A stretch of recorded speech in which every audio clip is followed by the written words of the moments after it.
Para falar em ambientes, eu gostaria de começar com uma história que eu ouvi que ela me marcou esses dias.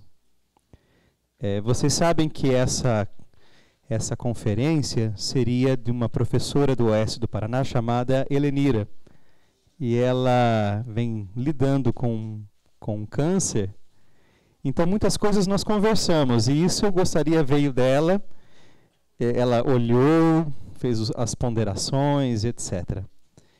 E ela, vendo aquilo que veio das pesquisas, ela deu uma risada e disse assim: olha, que legal que os jovens de hoje são jovens como todos os jovens, porque as demandas não mudaram com o tempo. Isso é positivo, porque às vezes a gente pensa que está diante de uma geração totalmente desumana, fora dos padrões humanos, que nada.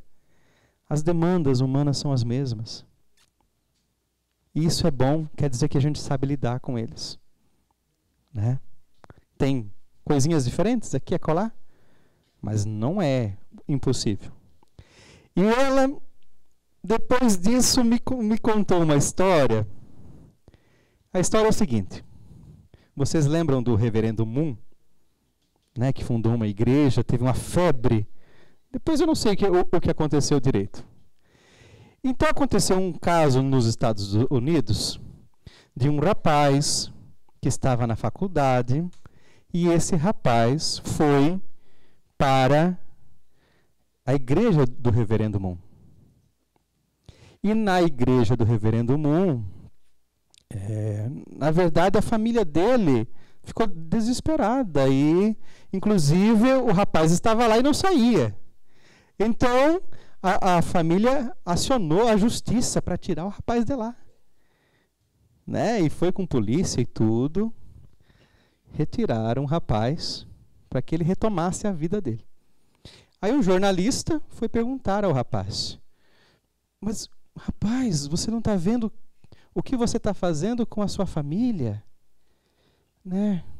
Daí ele falou assim: pois mas você, a sua família querendo que você estude, querendo que você tenha uma profissão, que tenha sucesso, isso não é bom? Ele disse: sim, é bom. Só que o reverendo Moon me chamou para transformar o mundo. Transformar o mundo. Ali se resume um pouco um aspecto que nós não tocamos. Não tocamos sim, mas agora muito concretamente é o aspecto do idealismo juvenil. O idealismo juvenil, gente, que precisa ser explorado como um ponto positivo. Né?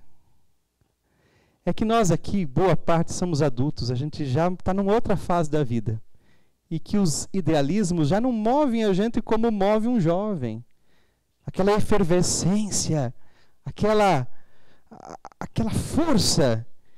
É um fenômeno incrível. Vocês veem, quando se reúnem jovens, como que há bagunça, há movimento, a vida, isso, aquilo, a risada.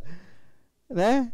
E isto não é de hoje nem de ontem. Sempre foi visto com um certo constrangimento pelos adultos. Sempre, sempre. Desde Platão e Aristóteles.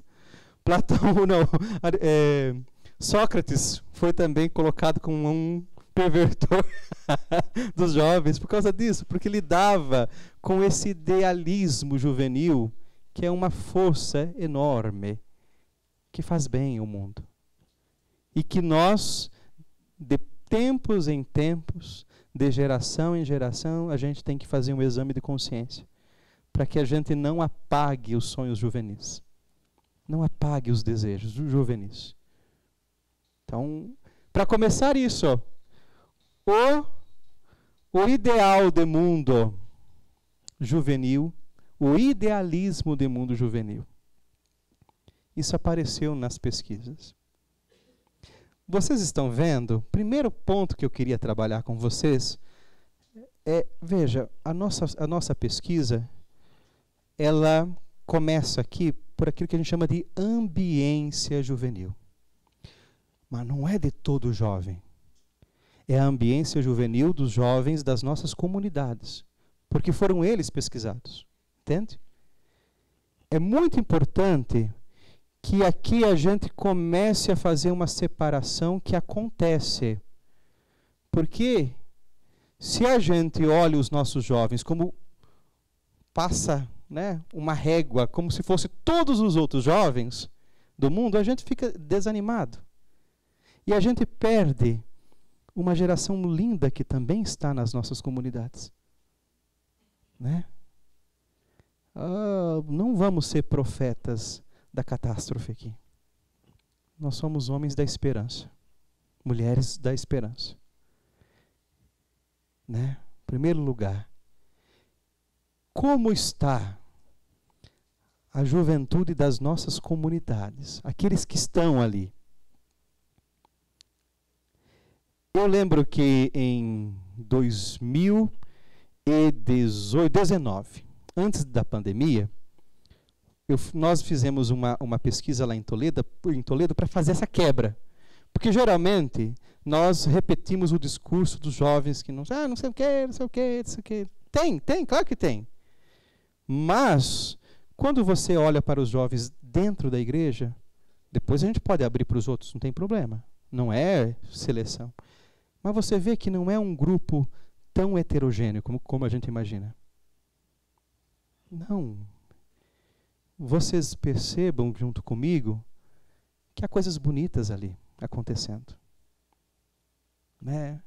Veja só o reflorescimento dos grupos de coroinhas e acólitos, para você perceber, né? Não são pessoas tão dispersas. Não são pessoas tão fora. E tem família também. Tem família, tem pai, tem mãe, tem coisas positivas ali. Né? Então não é uma coisa assim tão fora. Essa ambiência juvenil, ela precisa ser observada a partir do movimento do desenvolvimento da vida de um jovem.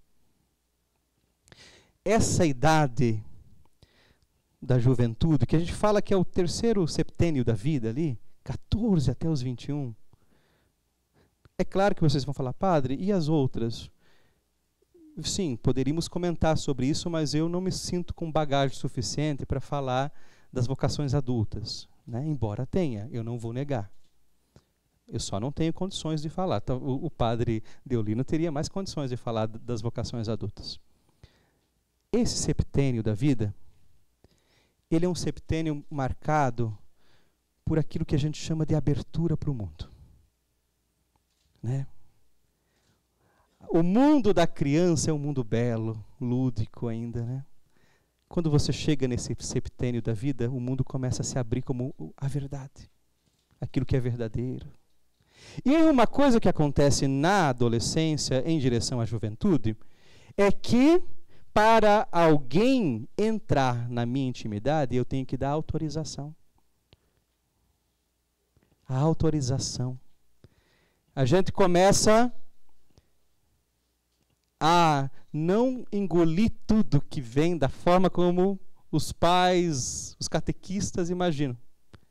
Não, é uma proteção humana em que eu passo a me proteger no sentido, eu só assimilo aquilo que eu autorizo que entre na minha vida. Não é isso que a gente faz como adulto? Começa ali.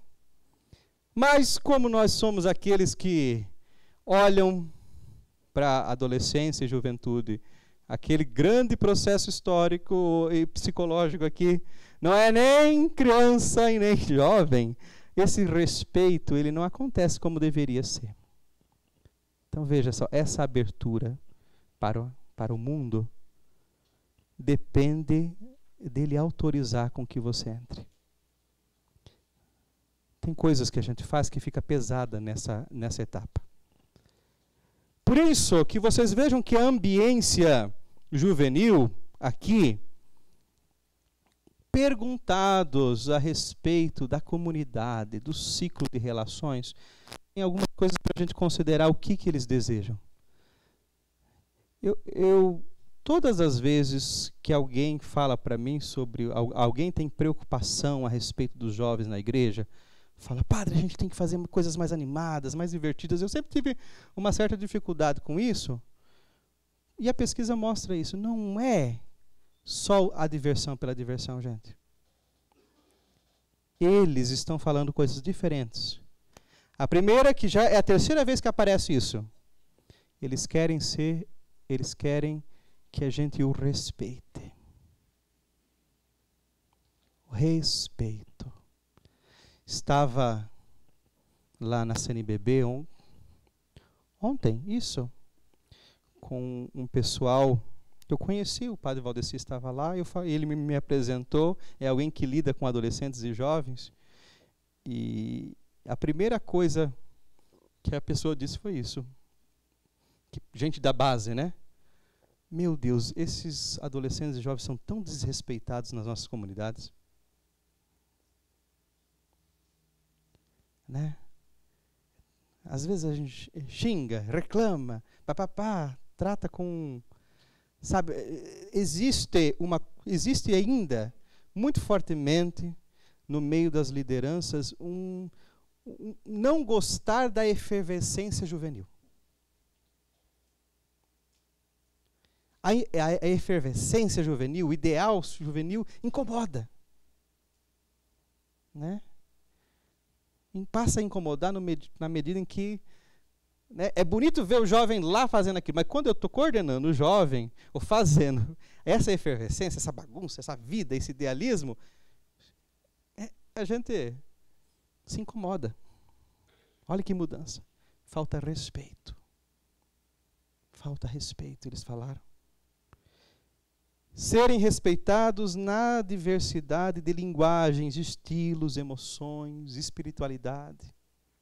Né? O cuidado de se aproximar. Né? Eles já crescem no mundo onde há uma cidadania da diversidade. Né? Então, isso é uma coisa importante. Quer ver uma coisa que sempre a gente vai lidar com isso, mas a gente às vezes pode ser mais sensível. É o problema do obrigar, né? Tá, uma criança, beleza, até vai. Mas um jovem, repetir a linguagem da obrigação torna a igreja muito pesada. Mas não é obrigação pela obrigação, gente. É porque a gente não sabe dar convicções. É fácil falar em obrigações quando a gente não sabe dar convicções. Tá bom, pelo menos a gente bate no peito e fala assim, igual os pais, né? Eu não sei muito conversar sobre isso, então eu obrigo. Então isso acontece nas comunidades. A solicitação do respeito caracteriza um pouco esse momento da vida em que ele está dizendo assim, entra na minha história se eu te dou assentimento. Que já acontece no mundo adulto. Outra coisa que eles colocaram, acolhimento, né? Acolhimento. Também reverbera esse momento da vida deles. Mas tem uma dinâmica especial aqui que eu queria dizer.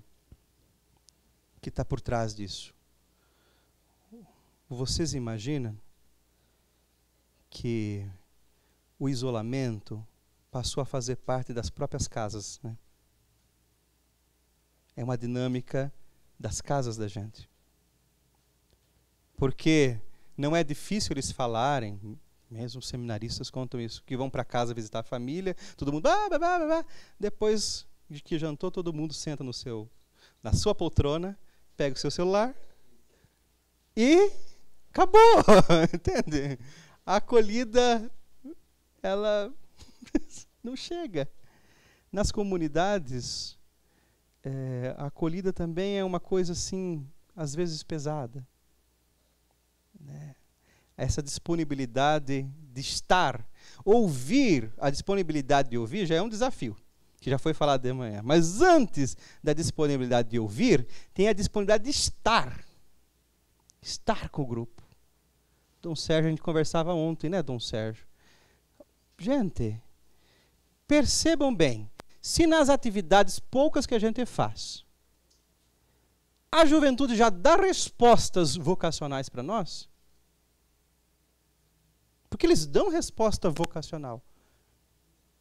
Se a gente fizer um encontro ou 2 no ano, eles respondem. Imagina se a gente realmente se convencesse do fato de que a gente pode estar com eles. Né? Ou acha que o testemunho é colocar uma projeção minha aqui, né? E eu desaparecer. Não, eles demandam acolhida, no sentido de presença nossa. Presença. Não demanda festa demais, não. Festa, eles sabem onde buscar. Né? As nossas festas até são meio chatas, porque repetem as mesmas coisas. Eles sabem onde buscar. Eles demandam presença, acolhimento. Depois, empatia, né? É um aspecto do ser escutado. Isso daqui são eles falando, né? O clima da igreja, o que eles esperariam que fosse. E uma coisa nova que apareceu aqui, e é muito bom que apareça, eu estou percebendo isso cada vez mais nos grupos vocacionais.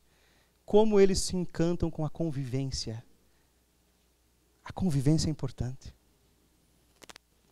Que convivência? A convivência de tomar um tererê, gente. De comer uma pipoca juntos. Não é convivência de fazer um... Não, é de sentar junto mesmo. Porque, sabe, são as demandas humanas. As demandas humanas, convivência. Capacidade de estar junto. Então, eu fiquei até feliz, porque de vez deles pedirem para nós algo assim super... Uau, super moderno, né? Super XP. Eles pediram para nós aquilo que é humano. Que a ambiência da igreja tenha esses traços do respeito, de não tratar eles como se eles fossem uns bestas. Da acolhida e da convivência. Da convivência. Essa é a ambiência que eles sonham encontrar na igreja. Vocês percebam aqui que não há nenhum problema de fé. No sentido assim, a fé católica é ruim. A fé católica é boa. Mas as relações católicas, né? Isso deve ser em todos os lugares, mas isso é importante para nós. Depois, os pecados dos nossos ambientes eclesiais. Olha lá. Antes disso, vocês vejam que eu selecionei, fui lá, pincei na Christus Vivit, o parágrafo certinho para falar que a igreja está em sintonia com isso, né? Porque fala, olha, criar lar é criar família. É aprender a sentir-se unido aos outros, sem olhar a vínculos utilitaristas ou funcionais. Unidos de modo a sentir a vida um pouco mais humana. É criar lar. Criar lar. A segunda, olha os pecados. Primeiro deles, todas as teses tinham essa demanda. Todas que vocês mandaram para nós. A ausência da alegria. A ausência da alegria. Realmente, nós somos um povo muito sério, né? E pesado. Pesado. Aqui tem a dinâmica do dever também. O dever, ele impõe uma dinâmica pesada. Né? A convicção, ele desenrola outros processos.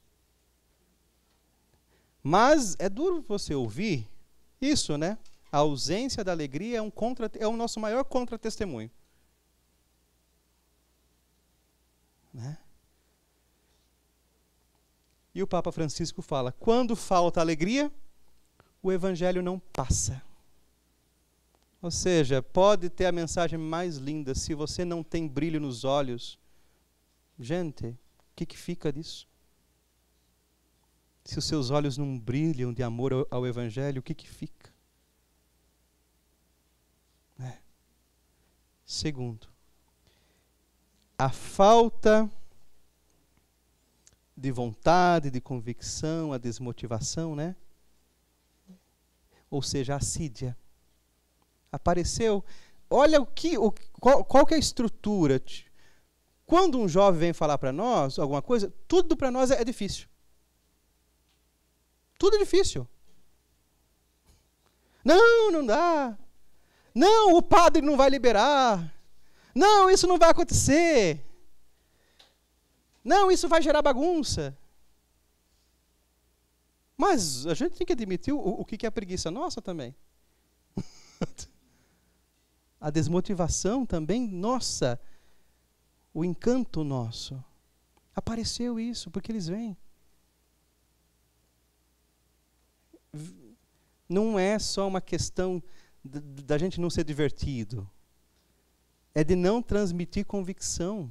Olha que desafio. Né? Eu fiquei assim, impressionado com isso, com um raio-x que vem geral.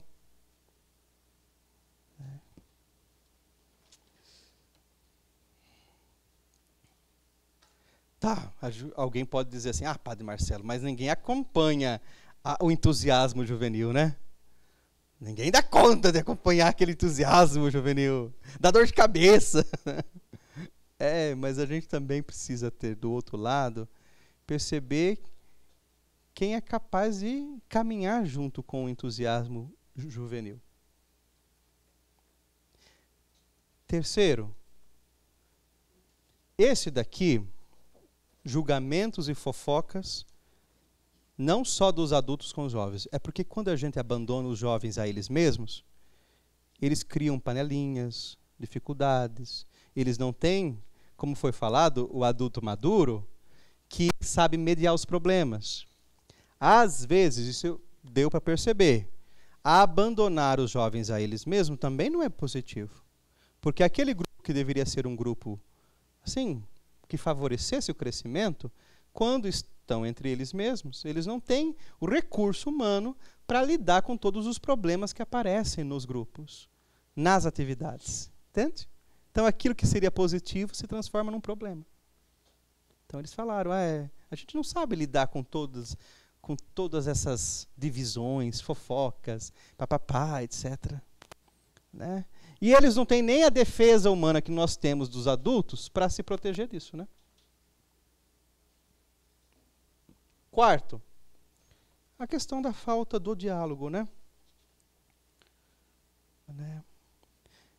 E falta do diálogo no sentido de dar espaço para conversar mesmo.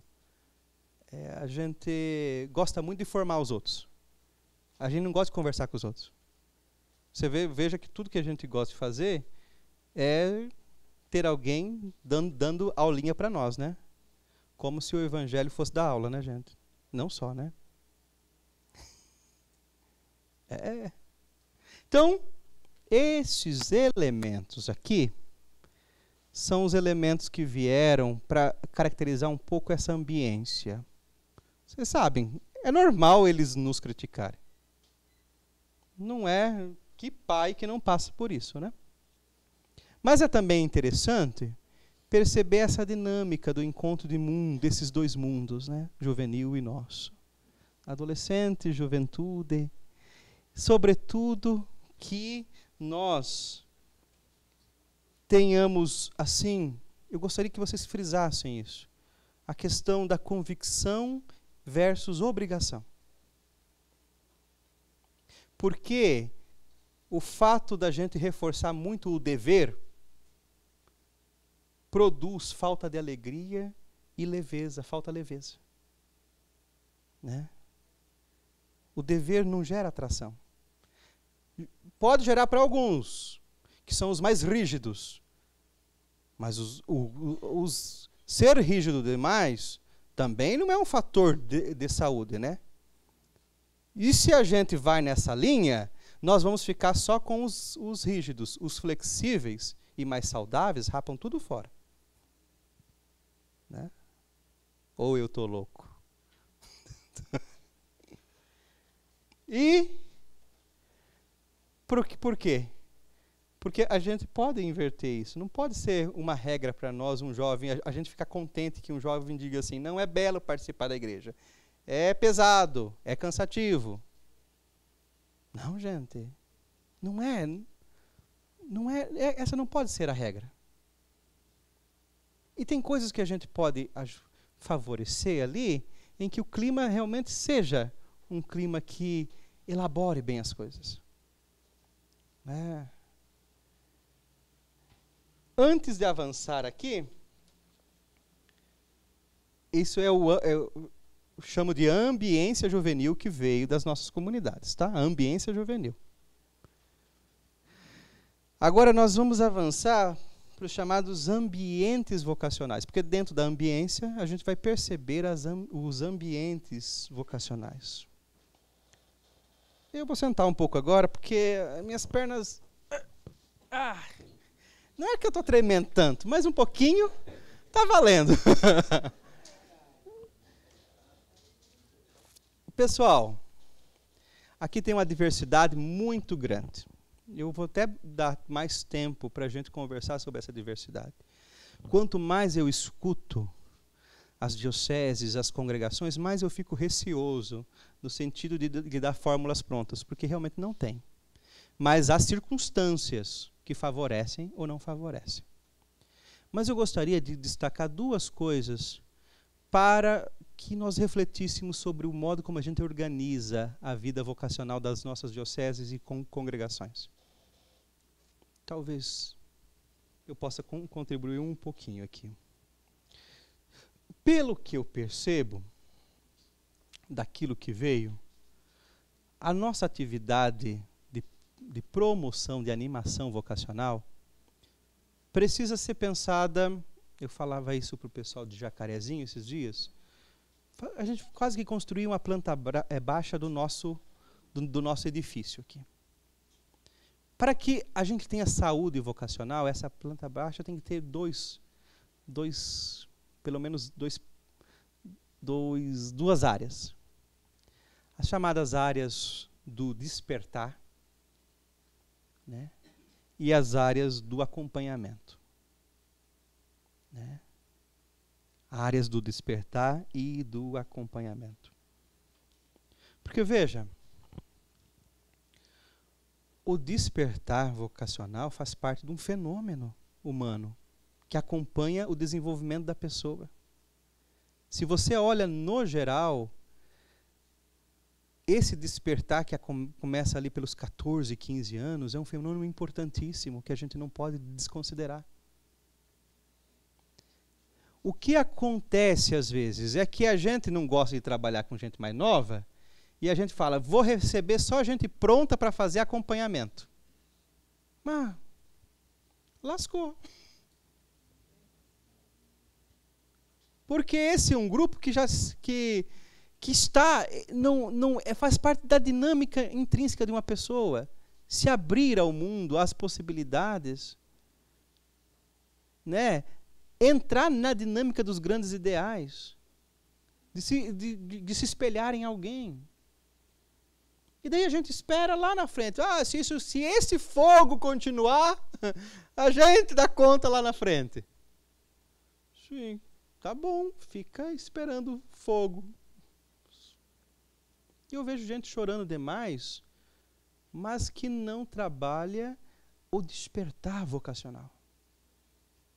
E, gente, pelo amor de Deus, o despertar vocacional acontece, Deus é incrível, porque Ele usa das coisas mais simples possíveis. Mais simples, objetivas. E quando eles são perguntados a respeito do despertar vocacional, veja o número de coisas. O despertar aqui significa provocação, né? As atividades que geram provocação. Olha, no grupo dos coroinhas, por exemplo, um deles, a provocação vem pela missa. Uma visita à casa de formação, os encontros, retiros, missões vocacionais, o convite pessoal. Desculpa. O convite pessoal, a presença, a proximidade do consagrado, do padre. O testemunho vocacional. A gente tem um leque enorme de coisas que podem ser provocativas e que geram despertar, geram interesse. Ninguém precisa inventar a roda aqui. A gente precisa saber que existe uma etapa onde a ebulição da provocação vocacional é importante. Né? É uma fase que eu trabalho muito, então eu vejo isso diariamente, né? A provocação vocacional. Não precisa inventar a roda aqui, mas precisa saber que no ciclo do desenvolvimento das nossas atividades, a gente pode valorizar esse tempo ali, esse interstício, para investir em atividades de despertar e de descoberta. Investir em atividades de despertar e descoberta. Né? E que, já disse Dom Sérgio, que essas atividades de despertar e descoberta, misturado com a ebulição da juventude, a efervescência, você vai lançar por muitos terrenos. E não tem problema em investir tempo em lançar em muitos terrenos. Não tem problema. Né? Aqui nós não podemos ser funcionalistas, né? Utilitários. Pegar a coisa pronta. Só vou investir em quem está segundo tais padrões prontinho. Não, o tempo da descoberta serve para isso. Ou seja, na medida em que a gente diminui a capacidade das comunidades oportunizar a descoberta, o que vai acontecer? Sem oportunidades não há descoberta. Agora você imagina como que é possível, pensa, a formação da cosmovisão, da visão de mundo de um jovem, quem que está influenciando ali? Tem TV, tem WhatsApp, tem isso, tem aquilo, tem aquilo, tem aquilo. Se a gente não oferecer uma oportunidade, como que ele por conta própria vai se abrir a possibilidade de? Alguém me explica como que essa conta fecha? Se as nossas comunidades, as nossas casas, não oferecer oportunidade no tempo provocativo da adolescência em direção à juventude, se isso vai render lá na frente, isso é um outro problema. Onde que por conta própria ele vai realmente se abrir a isso?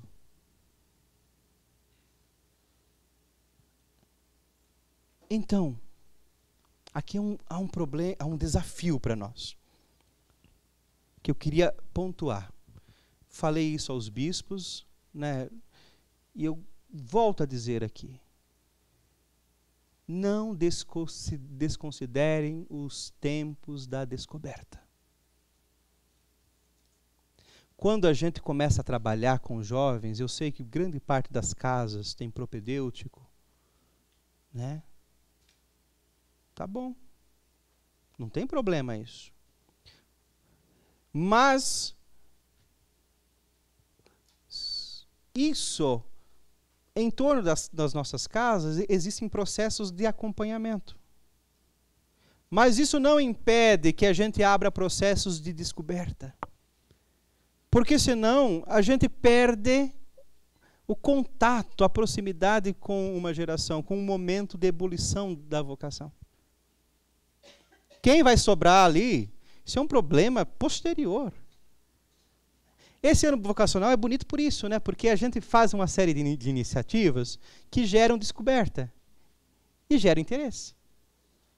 Duvido qual diocese que não teve, não achou divertido ou congregação esse ano, porque gera iniciativas de descoberta. É bom, é importante. Então, olha, No quadro regional, por exemplo, a gente percebe que existe uma migração das vocações para o grupo dos coroinhas e acólicos, tanto para a vida masculina como feminina. Mas a idade deles não chega aos 18. É um pouco antes. Eu preciso realmente fazer acompanhamento vocacional, aquele próximo para ingresso nas nossas casas? Ali? Não. Mas eu preciso ter iniciativas de descoberta? Sim. Senão a gente se ferra. E fica chorando ainda, que não tem vocações, etc, etc. Né? Processos de descoberta. A igreja trabalhou com isso sempre. E sempre semeou bem. Depois, vocês vejam, tudo eles apresentaram aqui como possibilidades de descoberta.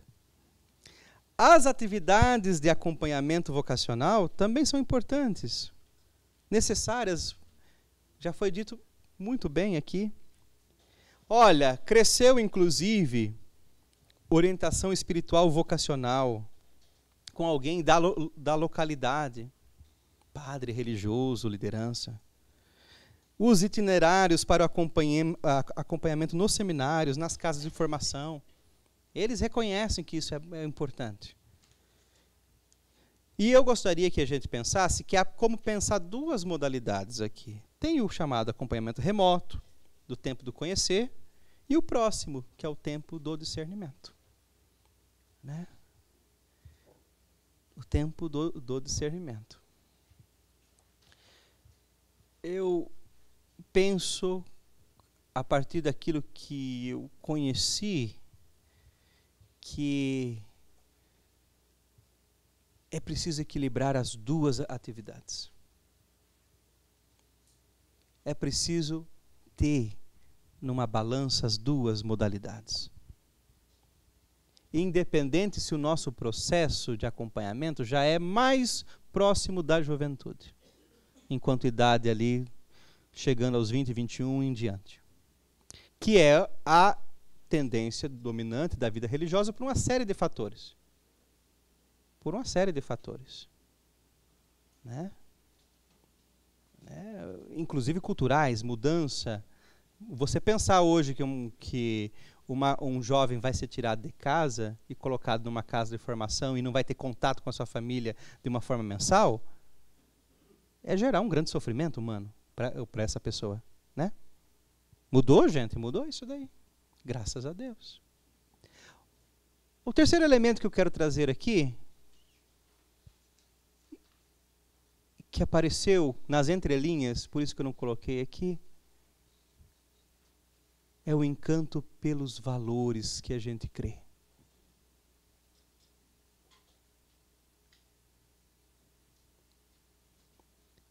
Os conselhos evangélicos, por exemplo,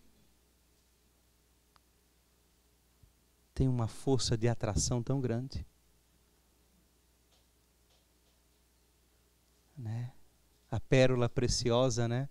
O reino de Deus é como uma pedra preciosa. Quando a gente encontra, deixa escondido, vai lá, vende tudo. Se a gente tira essa força juvenil de querer doar a vida, de vender tudo, se a gente não apresenta os valores centrais que configuram a vida de um presbítero, de uma religiosa, como falou, a gente fica navegando em autorreferencialidade. E daí? Então veja, positivamente. Primeiro, fechando. Vocês percebam o seguinte, eu anotei aqui, alguns cuidados pastorais que a gente pode ter para que os nossos ambientes tenham qualidade vocacional. Primeiro, que não tem nada de novo. Cuidar da qualidade relacional de quem acompanha o público infanto-juvenil. Essa necessidade de ter alguém que faça o meio de campo entre o mundo adulto e o mundo juvenil é uma coisa muito saudável e não é difícil de resolver. Né? Talvez a gente relocar um pouco o perfil do animador já vá ajudar.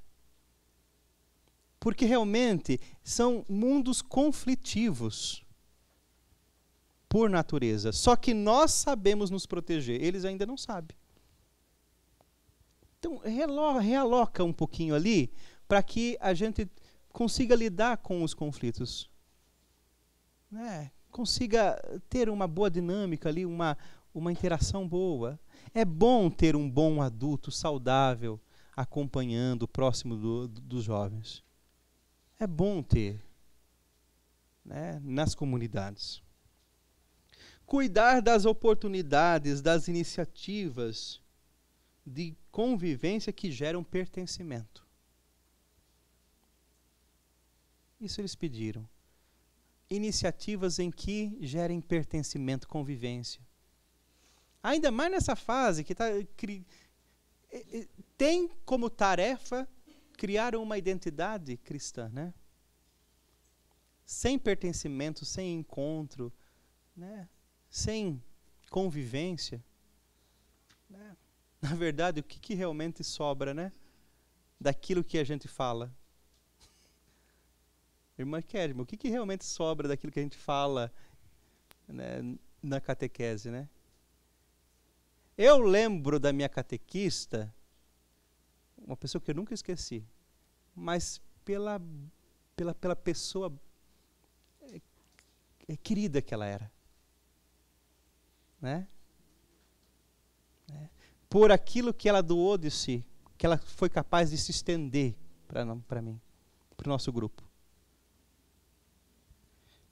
Cuidar das iniciativas de despertar, aquilo que eu chamo aqui de os ambientes de descoberta.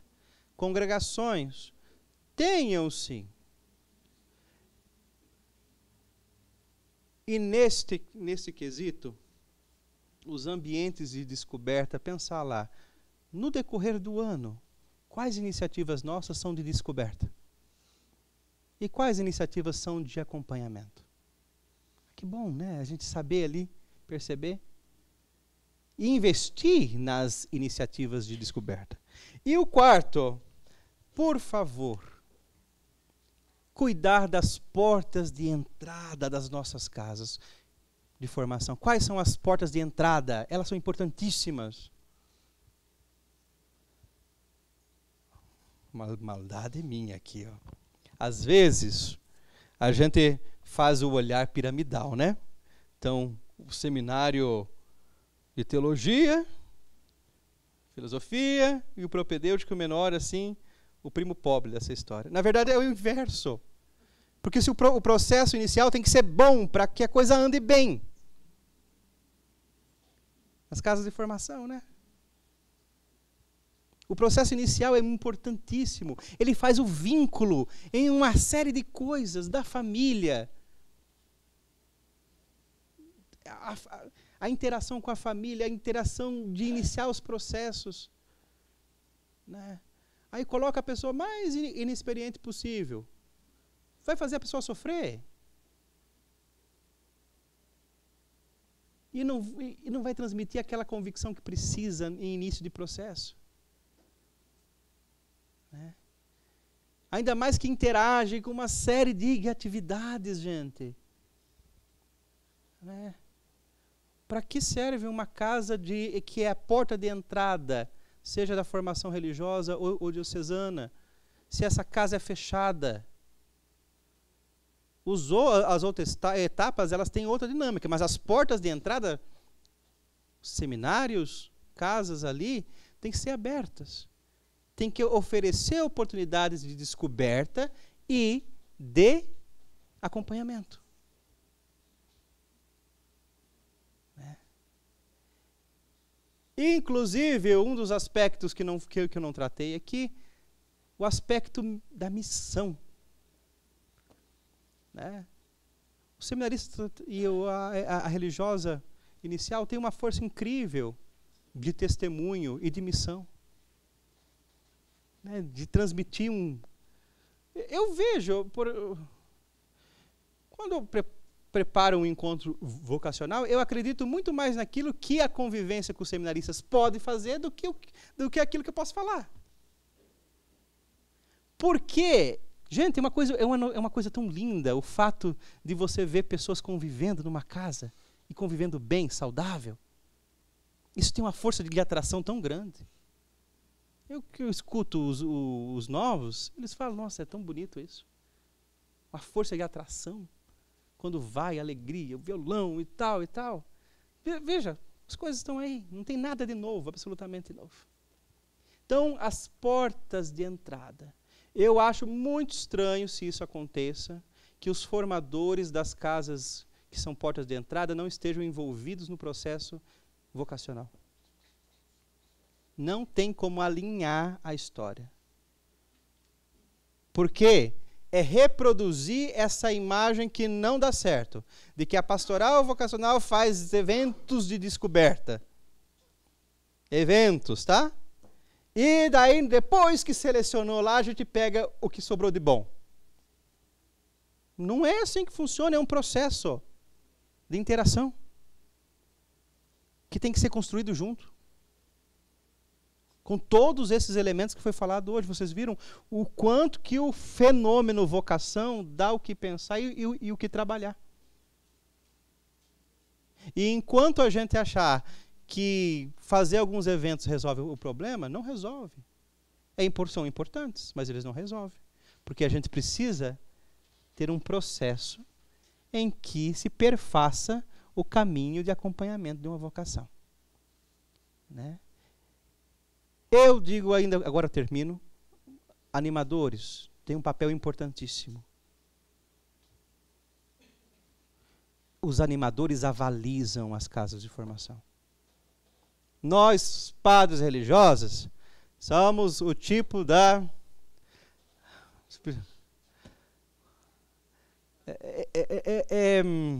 a raposa cuidando do galinheiro.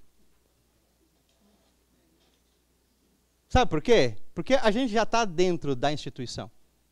Então os pais, assim, tipo, quando tem um leigo, um animador, uma animadora que conhece o processo e avaliza, fala, não, esse processo é positivo, gente, abre portas. Porque é um igual ali que conhece. Né? Nixe, eu tenho inúmeras experiências disso. Quando um animador na paróquia ama a casa de formação da diocese ou da congregação, gente, concretiza uma história. Avaliza uma história. Encurta as dificuldades. Pensou hoje a dificuldade de uma família que vê o filho indo para um seminário por uma série de coisas. A começar pelo fato de que pode ser que aquela mãe não vire mais avó. Né? Semana passada eu tive um encontro com os pais dos meninos que vão entrar o ano que vem. Faço isso porque agosto, para eles, é um tempo muito difícil, porque eles estão convivendo com o fato do filho sair de casa. Humanamente isso é difícil. Tem que chamar, tem que conversar. Fala, não, mas não é o fim do mundo. Ele vai para casa sempre. Dá liberdade para ele. Acompanha, dá liberdade, vamos ver. E não está nada decidido. No final, até chegar ao final do ano é outra história. Então, essa sensibilidade humana de perceber que o processo, ele precisa ser pensado. Não só feito. Feito a gente sempre fez. E vai continuar fazendo. Vai mudando as demandas, a gente muda também o perfil. Né? Muito obrigado.